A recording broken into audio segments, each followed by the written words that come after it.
We just poached them in some hot water. You can salt it if you want. I did not because we'll have enough salt for everything else, and so I didn't do that.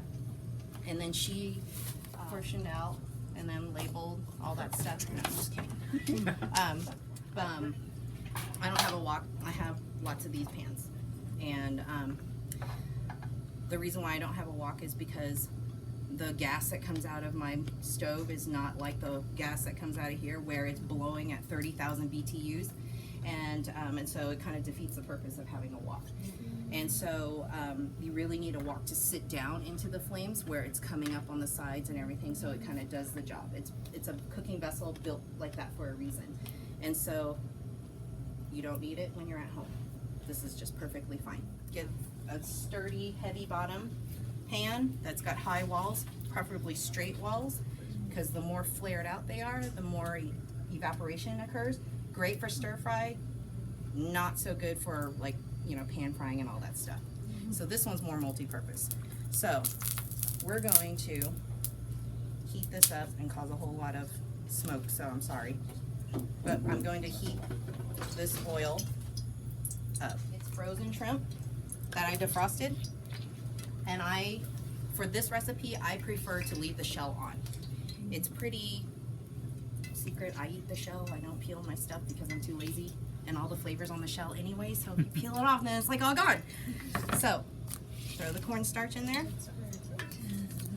okay, and then you're gonna toss it. You don't need to season it because we're gonna season it last. We're gonna do what we call a topical seasoning at the very end.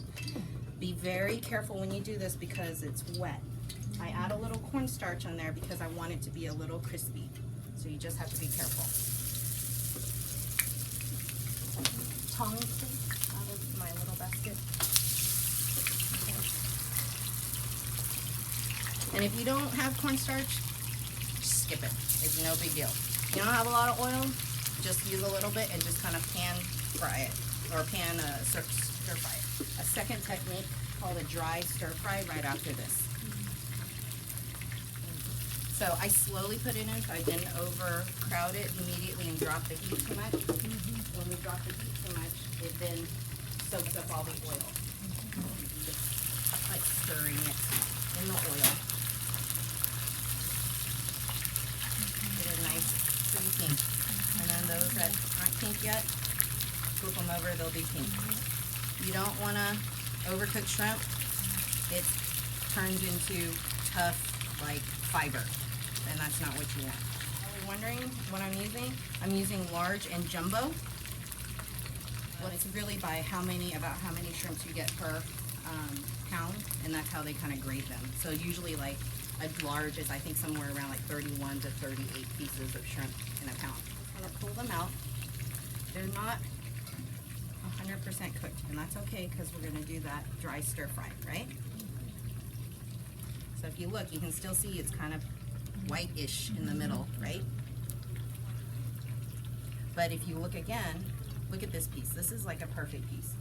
That light bit of cornstarch did its job. It helped the shell bubble up as well. It's gonna add a nice texture to everything. It's gonna allow us to have more rivets around the shrimp to catch the dry seasoning that we're gonna use. Okay, and we don't want to overcook these. We want to have a nice crunch. So put all of that to the side. This is my trick to not waste the lid of my pepper. I just peel it off of that stem part like this. Onion, you must have onion. Throw them in a freezer bag and freeze it until you're ready to make some stock, and just throw all of this in there and then strain it all out. Makes great stock. Okay, so the onions I'm going to cut the same. So you can see how I'm already modifying the recipe on the fly. My vegetable oil, this extra cornstarch. I'm not going to use tiger chilies today.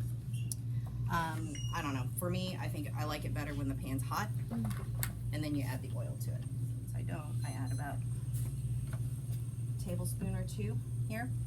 I'm going to do the aromatics first, which are onions and garlic. And what is an aromatic? It makes the whole room smell good, and everyone walks in and goes, "Oh my gosh, it smells good in your house." That's That's what an aromatic does. To be caramelizing in terms of like wilting down, like, you know, grilled onions or something like that. It's a quick toss of everything. Add me some pretty green bell peppers. You can add red if you want.